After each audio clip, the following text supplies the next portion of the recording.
السلام علیکم ورحمۃ اللہ وبرکاتہ۔ میری آج کی اس ویڈیو کا ٹاپک ہے اصحاب کہف۔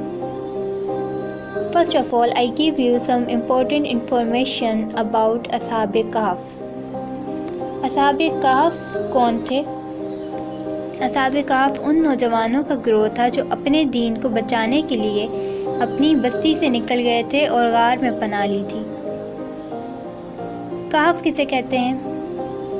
کہف کے لفظی معنی غار کے ہیں جو پہاڑ میں ہوتا ہے، اور والرقیم جس پہاڑ میں یہ غار واقع ہے اس کے قریب ہی ایک آبادی ہے جسے اب الرقیب کہا جاتا ہے، جو پہلے الرقیم کے نام سے مشہور تھی۔ اصحاب کہف کی تعداد کے معاملے میں اللہ تعالیٰ نے قرآن پاک میں فرمایا ہے کہ اس پر کوئی بحث نہ کی جائے۔ ان کی تعداد کتنی تھی یہ صرف اللہ تعالیٰ کو ہی معلوم ہے۔ کچھ لوگ کہتے ہیں کہ وہ 3 تھے اور چوتھا ان کا کتا تھا، کچھ کہیں گے کہ وہ 5 تھے اور چھٹا ان کا کتا تھا، اور کچھ کہتے ہیں کہ وہ 7 تھے اور 8واں ان کا کتا تھا، لیکن صحیح تعداد صرف اللہ تعالیٰ ہی کو معلوم ہے۔ اس واقعے میں کتے کا بھی ذکر ہے جو اصحاب کہف کے ساتھ تھا۔ وہ غار کے آگے دونوں بازو پھیلا کے بیٹھا تھا کہ اگر کوئی اس غار کی طرف جاتا بھی تو کتے کے ڈر سے آگے نہ بڑھ پاتا۔ اصحاب کہف حضرت عیسیٰ علیہ السلام کے دور کے تھے یا ان سے پہلے کے دور کے، یہ بھی کنفرم نہیں ہے، لیکن زیادہ تر اسکالرز کا ماننا ہے کہ اصحاب کہف حضرت عیسیٰ علیہ السلام کے دور سے پہلے کے تھے۔ اب چلتے ہیں واقعے کی طرف۔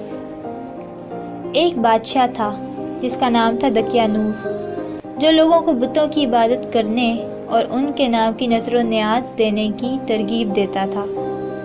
اللہ تعالیٰ نے ان چند نوجوانوں کے دلوں میں یہ بات ڈال دی کہ عبادت کے لائق تو صرف اللہ ہی ہے، جو آسمان اور زمین کا خالق اور کائنات کا رب ہے۔ یہ الگ ہو کر کسی ایک جگہ اللہ واحد کی عبادت کرتے۔ آہستہ آہستہ لوگوں میں یہ بات پھیل گئی، چرچا ہوا تو بادشاہ تک یہ بات پہنچ گئی۔ جب بادشاہ نے اپنے دربار میں ان نوجوانوں کو بلا کر پوچھا تو جوانوں نے اللہ کی توحید بیان کی۔ بالآخر پھر بادشاہ اور اپنی قوم مشرک کے ڈر سے اپنے دین کو بچانے کے لیے آبادی سے دور ایک پہاڑ کے غار میں پناہ لی، جہاں اللہ نے ان پر نیند مسلط کر دی، اور وہ 309 سال وہاں سوتے رہے۔ جب ان کے غائب ہونے کی خبر مشہور ہوئی تو تلاش کیا گیا، لیکن سب تلاش کرنے میں ناکام رہے۔ سورج طلوع کے وقت دائیں جانب کو اور غروب کے وقت بائیں جانب کو کترا کے نکل جاتا، اور یوں دونوں وقتوں میں ان پر دھوپ نہ پڑتی۔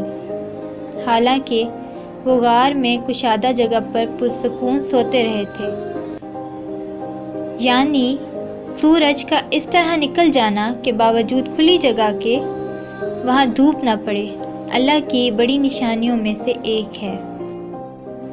وہ بیدار اس لیے محسوس ہوتے تھے کیونکہ ان کی آنکھیں کھلی تھیں اور وہ زیادہ کروٹیں بدلتے تھے تاکہ ان کے جسموں کو مٹی نہ کھا جائے۔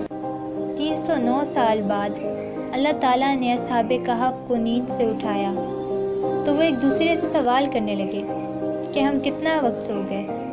جب وہ غار میں داخل ہوئے تو صبح کا وقت تھا، اور جب سو کے اٹھے تو رات کا وقت تھا۔ وہ سمجھے کہ شاید ایک دن۔ بیدار ہونے کے بعد خوراک کے انتظام کے لیے فکر مند ہوئے، ایک دوسرے کو احتیاط کرنے کی تاکید کرنے لگے کہ وہ جیسے ابھی بھی خطرے میں ہیں۔ جب اصحاب کہف کا ایک ساتھی چاندی کا وہ سکہ لے کر شہر گیا جو 300 سال قبل کے بادشاہ دقیانوس کے زمانے کا تھا، اور وہ سکہ اس نے ایک دکاندار کو دیا تو وہ حیران ہوا۔ اس نے ساتھ کی دکان والے کو دکھایا، وہ بھی دیکھ کر حیران ہوا، جبکہ اصحاب کہف کا وہ ساتھی یہ کہتا رہ گیا، میں اسی شہر کا ہوں اور کل ہی یہاں سے گیا ہوں، لیکن اس کل کو تو 309 سال گزر چکے تھے، کوئی کیسے یقین کر لیتا۔